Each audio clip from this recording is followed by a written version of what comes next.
உயிரே, உறவே, தமிழே, வணக்கம். Vels trade convention centre, Vels film city, Vels theatre ஆகிய 3 பிரம்மாண்டங்களின் திறப்பு விழா எனும் வரலாற்று சிறப்பு மிக்க இந்த நிகழ்ச்சியில் நான் பங்கெடுத்துக் கொண்டிருக்கிறேன் என்பது எனக்கு புரிகிறது. இங்கு வந்திருக்கும் அனைவருக்கும் அது புரிந்திருக்கும் என்று நினைக்கிறேன்.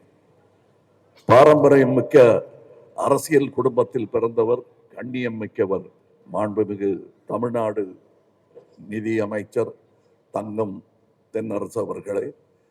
இது போக வேறு பொறுப்புகளும் அவருக்கு இருக்கிறது. இங்கே பேசி அமர்ந்த சண்முகம் ஐயா அவர்கள் இந்த அரங்கத்தில், குளிர் அரங்கத்தில் மட்டும்தான் அப்படி இருப்பார் என்று இல்லை.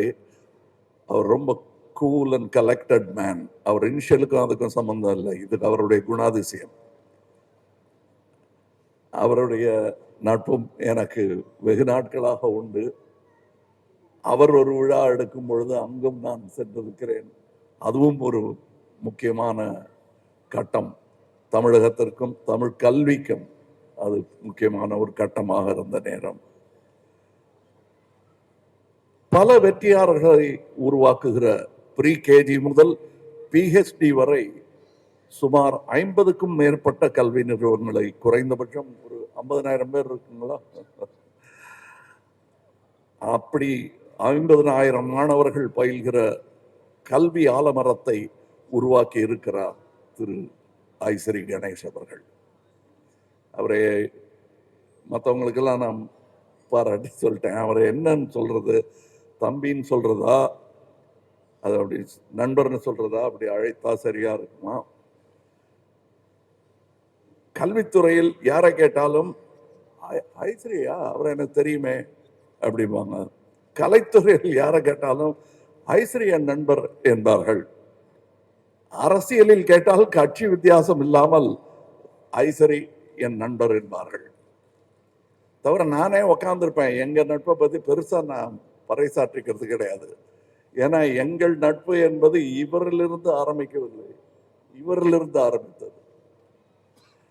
ஐயா அவர்களுடன் நான் படத்தில் நடித்திருக்கிறேன். சத்யா மூவிஸ் படத்தில் நான் கதாநாயகன் என்றாலும் அவருக்கு தயாரிப்பாளருடன் மிக நெருங்கிய தொடர்பு. நான் 2ஆம் பட்சம் தான் அதில். அப்போலேருந்து தெரியும் எனக்கு அவரை. அந்த எளிமை அவருக்கு ஊட்டி வளர்த்திருக்கிறார் என்பதற்கு உதாரணம் என் நண்பர் ஐசரி கணேஷ் அவர்கள். சரி, இந்த கமலஹாசனுக்கும் ஐசரி கணேஷ் அவர்களுக்கும் என்ன சம்பந்தம்? வேல்ஸ் இன்டர்நேஷனல் தயாரிப்பில் நான் நடித்ததில்லை. ராஜ்கமலும் அவரை சேர்ந்து ஒரு படமும் பண்ணதில்லை.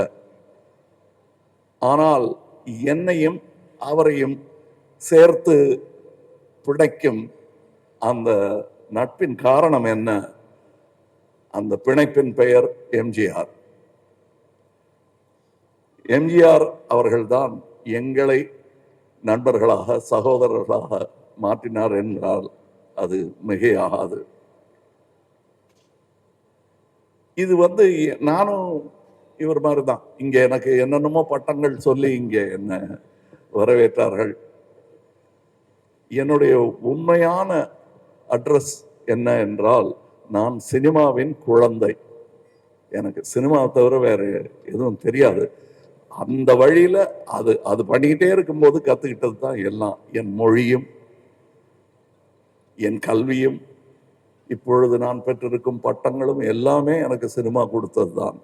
அப்படிப்பட்ட சினிமா ஏதோ தேஞ்சிக்கிட்டே இருக்கிற மாதிரி எனக்கு ஒரு பயம் ஒரு 20-25 வருஷத்துக்கு முன்னாடி வந்தது. ஏன்னா 17 ஃப்ளோர்களுடன் கூடிய ஆசியாவிலேயே மிகப்பெரிய ஸ்டூடியோ என்று இருந்தது. பார்த்து நான் எதிர் ஸ்டூடியோல இருந்து பொறாமப்பட்டிருக்கேன். சரவணன் சார்ட்ட போய் சொல்லியிருக்கேன், ஏன் சார் நம்ம இன்னும் ஒரு 15-20 சொன்னா நம்மது 20 ஃப்ளோர் வச்சோம்னா ஆசியாவிலே பெரிய ஸ்டூடியோ நம்ம ஸ்டூடியோ ஆயிடுமே அப்படின்னு சின்ன பையனா இருக்கும்போது சொல்லியிருக்கேன். சரி, நீ பார்த்துப்பியா அந்த 10 ஃப்ளோர்ன்னு கேட்டாரு. இப்ப அந்த பொறுப்பு சுஷ்மிதா அவர்களுக்கு வந்திருக்கிறது. நீங்க பார்த்துக்க போறீங்க. நான் பயந்து ஐயையோ முடியாதுன்ட்டேன். நான் அப்ப சின்ன வயசு தான், நானும் தைரியமா முடியாதுன்ட்டேன். ஆனா நீங்க இவ்வளவு பெரிய பொறுப்பை ஏத்துக்கிட்டு இருக்கீங்க. உங்க அப்பா காதுல கிசுகிசுத்திட்டு இருந்தேன். இன்னும் அமெரிக்கன் ஸ்டுடியோஸ் எல்லாம் நீங்க போய் பார்க்கணும், அதையெல்லாம் இங்க கொண்டு வரணும். நான் பார்த்த அந்த 17ங்கிற அந்த நம்பரை தாண்டிட்டாரு, 20 போட்டாரு. இங்க ஆசியாவின் மிகப்பெரிய ஸ்டுடியோ இன்று இங்கே இருக்கிறது. அது இங்கே இருப்பது நியாயம்தான். காரணம், இந்த பேன் இந்தியா மூவி என்பதை துவங்கியதே சென்னை தான். இங்கே எத்தனை படங்கள் எடுத்துக்கொண்டிருந்தார்கள் என்று. இதுதான் hub, pan India film making hub என்றால் அது சென்னை தான். மும்பையிலும் பெரிய ஒரு இண்டஸ்ட்ரி இயங்கிக் கொண்டிருக்கிறது என்றாலும் அவர்கள் அந்த மொழியில் மட்டுமே படம் எடுப்பார்கள், அவர்கள் மொழியிலேயே படம் எடுப்பார்கள்.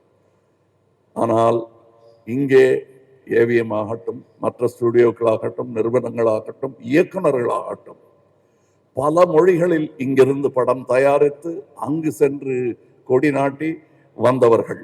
உலகத்தின் அதிகமான சினிமாக்களை தயாரிக்கும் இந்த நாட்டில் இப்படி ஒரு இடம் இருக்க வேண்டியது அவசியம் என்பதை ஒரு அரசு முடிவு செய்யாமல் தனி மனிதர் முடிவு செய்திருப்பது பாராட்டுக்குரியது. இதை நாங்கள் அல்லவா செய்திருக்க வேண்டும் என்று இங்கே இருக்கும் சினிமாக்காரர்கள் எல்லோர் மனதிலும் தோன்றியிருக்கும். அதற்கு நான் விதிவிலக்கு அல்ல. எத்தனை படம் பண்ணியிருக்கோம், எவ்வளவு சினிமாவை பத்தி பேசுறோம். இந்த மாதிரி ஒரு இடத்த கட்டணும்னு நான் பேசிதான் இருக்கேன், செய்யவே இல்லையே. செஞ்சுட்டாரு, சரி நான் செஞ்சான், அவர் செஞ்சான், இங்க வந்து வேலை செஞ்சுட்டு போறேன். இல்லை இன்னும் 2 கொத்தி விளக்கு ஏற்றி வைக்க சொன்னா வந்து ஏற்றி வச்சுட்டு போறேன். ஏனால் சினிமாவுக்காக ஏற்றி வைக்கும் விளக்கு அது. அதனால் தான் நான் இந்த ஃபங்க்ஷனுக்கு வந்தேன். ஐயா அமைச்சர் அவர்கள், என் மத்திய அமைச்சர் கூட நாட்டின் கடமைக்காக இங்கே வரவில்லை. அதிலும் பெருமை தமிழகத்தில் இருக்கிறது. 6 நிதி அமைச்சர்களை இந்தியாவிற்கு தந்த பெருமை தமிழகத்திற்கு உண்டு. ஆக நம்ம தமிழ்நாட்டை சும்மா ஈஸியா இடம் போட்டுற முடியாது. அதற்கு இப்படி ஒரு இடம் வேண்டும். நான் பெருமையாக மார்தட்டி சொல்லிக்கொள்ள ஒரு அட்ரஸ் வேண்டும். அந்த அட்ரஸ் இதுவாக இருப்பதில் எனக்கு பெருமை. காரணம், முதலாளியே எனக்கு பர்சனலா தெரியும். அதான் அது நான் செய்ய வேண்டியதை நீங்கள் செய்ததாக நினைக்கிறேன். ஒரு சகோதரன் செய்ய மறந்ததை, இயலாமல் போனதை இன்னொரு சகோதரன் செய்திருக்கிறார் என்றே நான் பெருமையாக அதை நினைத்துக் கொள்கிறேன். இங்கே இன்னும் நிறைய வர வேண்டும். அதை நடத்துறவங்க கிட்ட தான் அதை பேசணும். ஆமா, நிறைய இங்கே நாம் சினிமாவை கற்றோம். எங்கு கற்றோம் என்று சொல்ல எனக்கு தெரியல. நான் ஏவிஎம்ல கத்துக்கிட்டேன். அடுத்து இங்க இருக்காரு, நான் எங்க கத்துட்டேன்னு சொல்றது நடராஜன் சார் இருக்காரு. அவ்வளவுதான் எனக்கு இன்ஸ்டிடியூஷன். இவங்க 2 பேரும் கிடைக்காம இருந்திருந்தா நான் என்ன பண்ணிருப்பேன்னு யோசிச்சு பார்த்தா கொஞ்சம் கால் நடுக்கமா தான் இருக்கு. ஆனால் அந்த நடுக்கங்கள் வரும் தலைமுறைக்கு இல்லாமல் இருக்க நீங்கள் இங்கே சினிமா பயிலும் ஒரு அரங்கத்தையும் ஏற்படுத்த வேண்டும். காரணம், நாம் அதற்கான ஏற்பாடுகளை செய்ய மறந்து விட்டதாகவே நினைக்கிறேன். நான் சொல்றது கவர்மெண்ட்டை சொல்லல, இண்டஸ்ட்ரி அதை செய்ய வேண்டும்.